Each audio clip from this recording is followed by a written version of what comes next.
David, Andrew, thanks so much for joining us today. Pleasure. Thank you. So all this research is pointing to Generation Z being the digital generation, and the fact that brands have to be very savvy in the way they go about approaching and marketing to this generation. What do you think are some of the key motivating factors that they need to latch onto? Well, from what I've seen, is that they're motivated by slightly different things.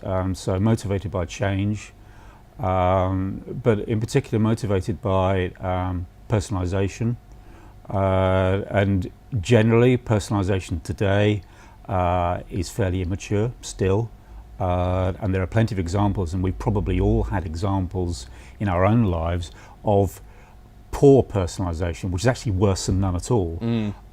So I think that's a very important point, and something that we will see improve through use of different technologies, artificial intelligence being one of the primary ones.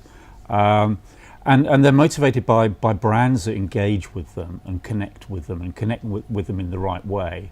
And that means being well designed, being authentic, and being relevant. And does that come back to the brand values and how much they identify with the beliefs and the values of that brand? I think, yeah, very much so. So, in other words, what I try to say to people is that what they need to do really, first of all, before understanding how they're going to market and what technology they're going to deploy, etc., is understand your brand.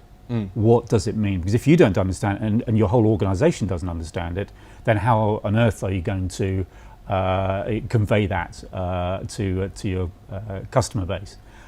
So understand what the brand stands for and what its values are, and then market that.